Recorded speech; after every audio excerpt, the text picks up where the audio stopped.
Hey you guys, it's Peter, and I'm back. Of course I'm back. I'm not going anywhere. Beast! Peekaboo, I see you because I'm YouTube famous now. Available New Year's 2023 into 2024. The album, Dad, Shimmy Shimmy, AF. I fall to pieces. Beast! How are you guys doing today? Okay, let's get right into this video today because I have lots to say and my mind has just been reeling for like the last, I don't know, 12 to 24 hours. I've just been thinking about all kinds of things. So I just want to talk to you guys. And I want to preface this by saying that this video is kind of inspired by the fact that I have been receiving a lot of comments on my videos that I have been doing about Michaela Nagaro saying that it's just makeup or it's just mascara. And what's the big deal? Like, this is, everybody's overreacting. It's not that big of a deal. It's just makeup. It's just mascara, and on and on and on, right? And I'm also seeing this comment a lot on like Twitter and TikTok and other places. A lot of people are talking about the fact that it's just makeup, it's just mascara, and whatever, okay? And I kind of addressed that a little bit in my video yesterday. And while I don't completely disagree with the fact that compared to all of the world issues that are going on right now, that it is just mascara and it is just makeup, I kind of was really thinking on a deeper level last night, okay? So I was thinking about all this and I was looking through my comments and all that. And then I sat down in this very chair, and this whole story that I'm about to tell you leads into this, okay? I was sitting in this chair, and I was watching the most recent episode of the TV show The Last of Us, and it is so fantastically done. I don't know if you guys are watching it or not, and I'm not going to spoil it for you, except for I'm going to say one thing, and that is that the most recent episode kind of focuses on this gay love story, okay? And I'm sitting there watching it, and I think like many people, because I saw on Twitter and I posted it on Twitter that I was bawling, a lot of people were saying that they were just like crying their eyes out, and it was so beautifully done, and you know, I really felt seen as a gay man, and it was so well done, and you know, I sat here and I just bawled my eyes out. And I was thinking back to, you know, I'm a 50-year-old man that has been out for over 30 years. I came out on my 18th birthday, so I've been out for almost, you know, 33 years at this point, 32 and a half years. And when I came out, you know, the world was a much different place. And it's still, to this day, a scary place. You know, there's a lot of families that are not accepting members of the LGBTQIA plus community. And there's still a lot of violence towards the community as well. But one thing that has changed, I think, is that there is a lot of representation in a way that there wasn't when I came out. And in fact, I can remember being in junior high and high school, or junior high and early high school. I can remember like going to the bookstore, like B. Dalton or Walden Books. And I've shared this story many times before, and especially on my BookTube channel. And I can remember, like, going to the gay section, right? And feeling, first of all, so dirty and ashamed for even, like, standing there. And, it, you know, it would be, like, between the psychology section and, like, the sex section. And it would be, like, gay and lesbian fiction. And there would be about 5 books. And I would be, like, looking through these books, and none of them would be anything that I related to or I wanted to read. Today, we have fantastic representation. There is just a plethora of, you know, young adult LGBTQIA plus community out there, own voices as well, that are writing these books. I think we see ourselves in a lot of TV shows and movies, and there's a lot of musical artists out there as well, and it's fantastic, you know? And so I think today, you know, if I were coming out today in 2023, I'm not saying that it would be any easier. I'm just saying that there would at least be some identification and some representation that I could find myself in, you know, in a way that I didn't way back then, you know, and I think that that's important to talk about.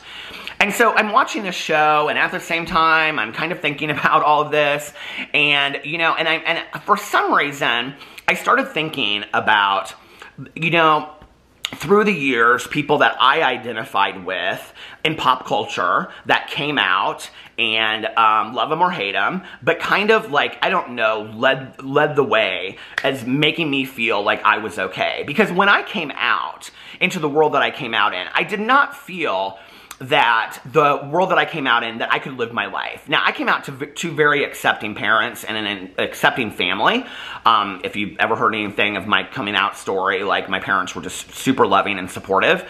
And that is not always the case. Even to this day, we know that that's not the case, right? I mean, there's people that disown their children left and right. I don't understand it, but it happens.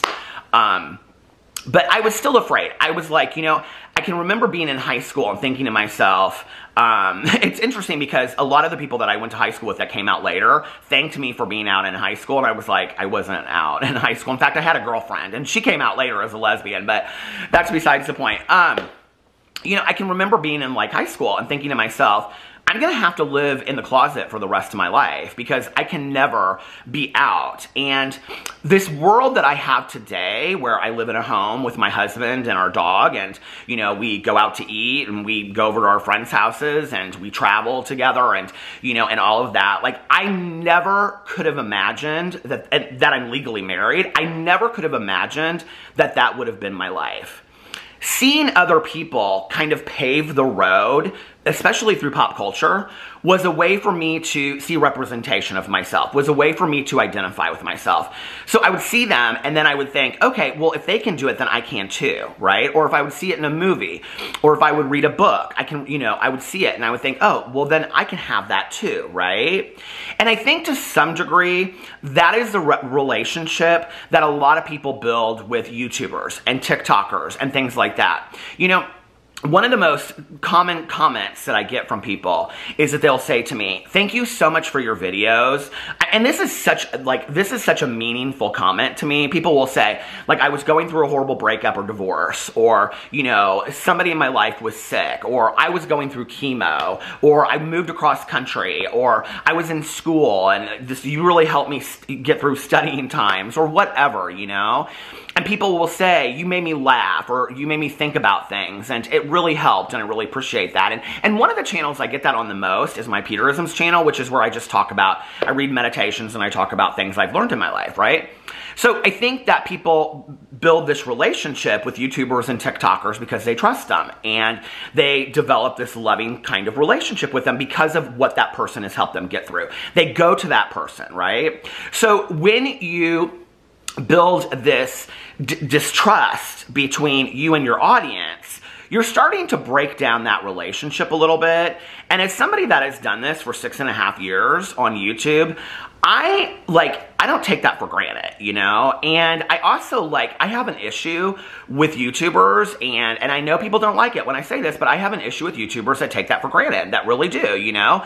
That it doesn't seem to me like they really care about their audience a whole lot. Their audience that has put money in their pockets, their audience that has bought the products that they review and that they talk about and those kinds of things, right? And so I was thinking about all of that, and I was thinking about, so when we talk about it not being just makeup or just being mascara, it really isn't at the end of the day. We're also really talking about these relationships that people have built with YouTubers, you know? Not to mention, I went online and I looked at Michaela, and Michaela, it says on there that TikTokers get paid anywhere, that huge makeup influencers are getting paid on TikTok. The same quote that Jeffree Star said, which was $100,000 to $250,000, so there must be a lot of truth to that. I found that in several different articles that I looked at. And I also found in Forbes that it is quoted that last year Michaela made $2.4 million based on sponsorships and her TikTok. Now, I know that you don't make a lot of money off of TikTok, so I have to assume that the majority of that came from sponsored posts and paid partnerships, right? Okay, so she made $2.4 million last year. I don't know how many of you made $2.4 million last year. I know I didn't make $2.4 million last year. So to me, it's not just a mascara. It's not just makeup. For me, it's that this woman is making huge sums of money, okay? And yet here we are, and it's 5 days out, and she can't even come out to her audience and address what's going on and just say, hey, you guys, I effed up. Like, for me, I don't get that. I don't understand it. I'm sorry. Like, it is very confusing to me, right? Okay. So flash forward, I'm laying in bed last night, tossing and turning, tossing and turning, tossing and turning. I tweeted out something last night, and I said something about, I mean, it was like 6:30 in the morning. Well, actually, it was 6:29, because that's my birthday, and so I knew, like, exactly. I was like, oh my god, it's my birthday. But, I mean, not, like, the date, but the time. And so I tweeted out something like, tossing and turning all night long, and well, I should actually just, well, I'll lose my receipt if I do. But I said something about, like, when I'm tossing and turning at night, like, I always wonder if it's because I never finished Jane the Virgin. Because I loved that show back in the day. I think I saw somebody had, like, put something up on Twitter. But anyway, I was laying in bed and I was thinking about this. And I was thinking about this comment of, it's just makeup, it's just mascara, it's just makeup. And I was like, what is this reminding me of? Why is this comment just, like, going over and over and over in my head? You know, I don't know why that comment was really kind of, like, just getting under my skin. And so I was like, what does that remind me of? And then I was like, it reminds me of the blue sweater monologue that Meryl Streep does to Anne Hathaway in The Devil Wears Prada. So if you don't know what I'm talking about and you've never seen Devil Wears Prada, first of all, do you live in a cave? What is wrong with you? Oh, by the way, I just want to say that this is, what did I say her name was? Loretta. I don't remember their names now. This is Loretta, and this is her twin sister. I said, hold on, her twin sister. What did I say her name was yesterday? But anyway, here's her triplet, Tammy, that I found. And Tammy needs a haircut, too. So we're going to be giving Tammy a haircut here in a couple days. But anyway, so if you don't know what I'm talking about, okay, there is a scene in The Devil Wears Prada which is all about fashion, right? And Anne Hathaway plays Andy, who becomes this assistant to Meryl Streep, right? Which is, she's like in charge of this magazine that's like Vogue, okay? She's very much like Anna Wintour. I don't know why I'm explaining this movie. Has anybody, it's like, have you seen Bridesmaids? Have you seen Mean Girls? I mean, these are like staples, right? But anyway, if you haven't seen this movie, let me explain it. And there's a part where Meryl Streep, who's very specific and oriented, you know, and she's very oriented in, like, wanting the details exactly how she wants them. And, you know, she kind of comes across as very aloof, but very kind of nasty at the same time. So anyway, she's like, where are these belts? These belts. And so Andy makes some comment about these belts looking very similar, right? Okay, or that there's no difference between the belts. And it goes into this whole conversation, this monologue that Meryl Streep gives about the color of these belts and how it, like, went through these fashion shows and then it went into the department stores and whatever. And at the very end, she says to Andy, however, that blue represents millions of dollars and countless jobs. And so it's sort of comical how you think, I'm not going to try to act it like the way she does. And so it's sort of comical how you think you've made a choice that exempts you from the fashion industry, when in fact, you're wearing this sweater that was selected for you by the people in this room from a pile of stuff. And you know, I sat there and I thought about this and I thought, you know, this is so interesting that here we are, we're talking about the beauty industry, and I've talked about the beauty industry for 6.5 years, and I'm sitting here and I'm thinking about the fashion industry, and it, you know, apples to oranges, I understand, but there's a lot of similarities between the two. And when she says in here that blue represents millions of dollars and countless jobs, and I'm thinking to myself, and so does this mascara, okay? And it's not just mascara. It's not just makeup. It is, first of all, the relationship, not just Michaela's relationship with her audience, but now all of the other beauty influencers, you know, all of the other people that have come out. You know, Jeffree Star's come out, James Charles has come out, Raw Beauty Christie's come out. Somebody asked me yesterday, like, well, why didn't you comment about Manny? I hadn't seen Manny's TikTok, but Manny did a review of it yesterday too. It's very the same as everybody else. He's just like, oh yeah, it's a great mascara, but I wouldn't reach for it again. But he doesn't really say anything about Michaela. You know, all these people are coming out and they're talking about it, right? So it's all of their relationships and all of these other people. It's their relationships with their audience as well. That's on the line, you know? And it's their integrity, because if you have, like, one bad apple in a bunch, I think we know that whole saying, right? That, like, if people start distrusting Michaela, who's at the top of the game, that people have watched for a long time, people are going to start, and you know, one of the comments I got was that people were like, well, Jaclyn Hill's done this for years and years and years, and she's gotten away with it. Well, that's because people continue to buy her products and buy into her crap, okay? You know, like, it's not my fault. I'm sitting here on video telling you guys what's going on. If you don't want to believe it, don't believe it. You know what I'm saying? Like, I don't know what to tell you about that. Continue to buy her stuff. And then, you know, 10 years down the road, be like, I wonder why she's still getting away with this stuff. Well, it's because people continue to buy into this stuff, right? But if Michaela does this, it's going to affect the overall, you know, relationship of beauty influencers with their audience. It has to. There's no way that it can't, right? Okay, and so that's the first thing. The second thing is, you're not just talking about mascara, and you're not just talking about makeup. You know, I don't know what she made on this brand sponsorship. A lot of people were speculating that the reason why Michaela hasn't taken down the brand sponsorship is because that she has a contract that she has to leave it up for a certain amount of time.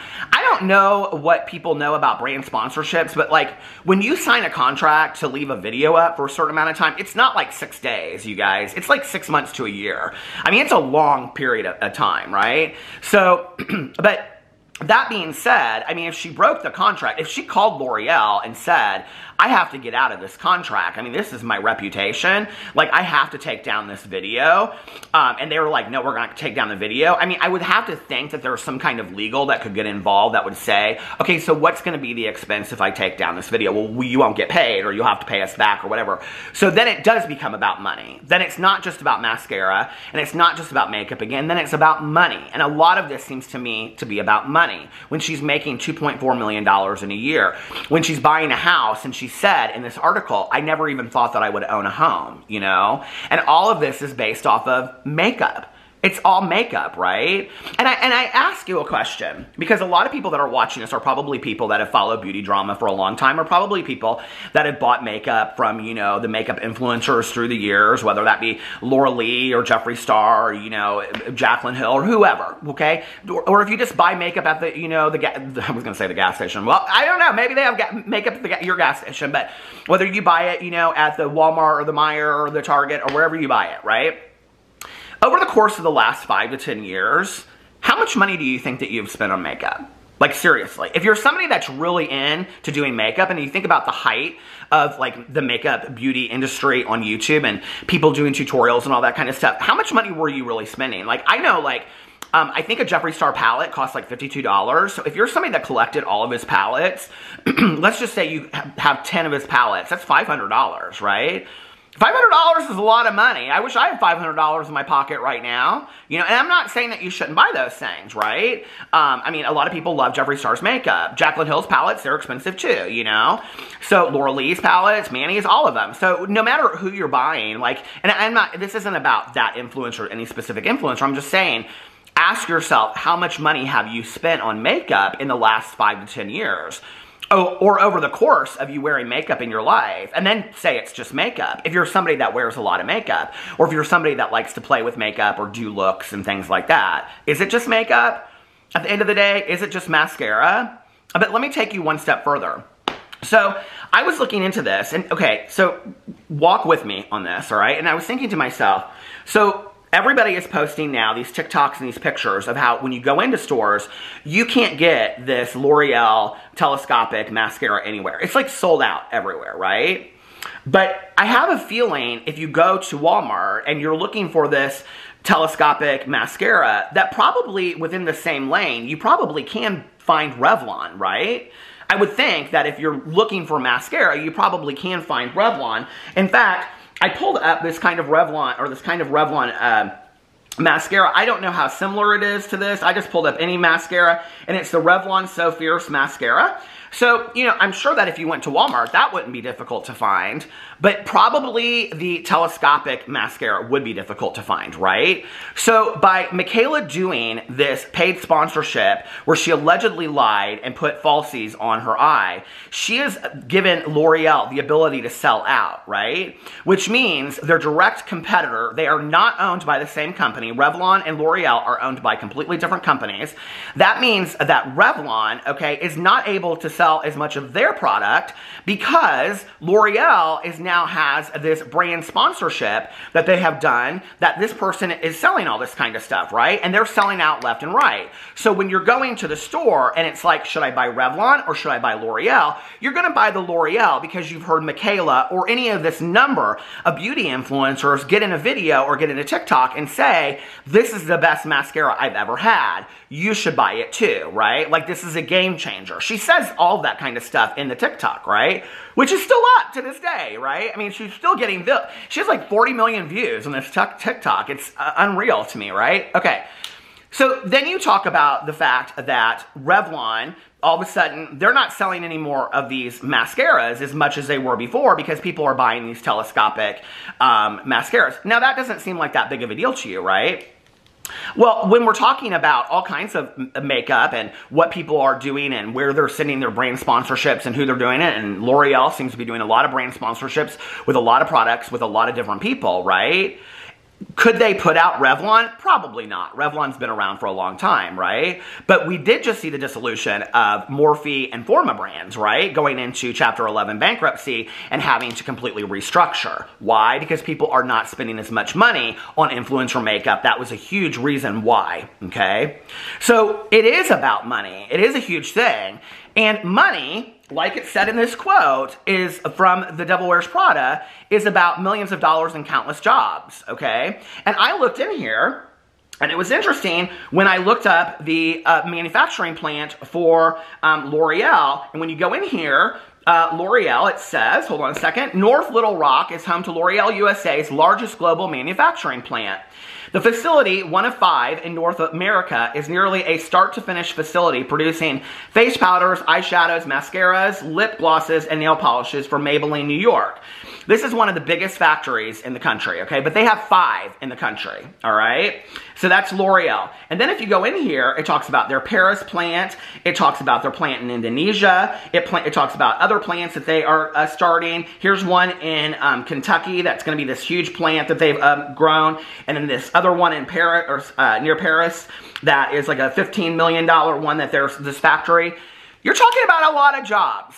You're talking about a lot of jobs, and you're talking about a lot of livelihoods, you're talking about a lot of rent, a lot of mortgages, and you're talking about a lot of food on the table, a lot of tuition for people. You're talking about a lot of money. This is not just mascara.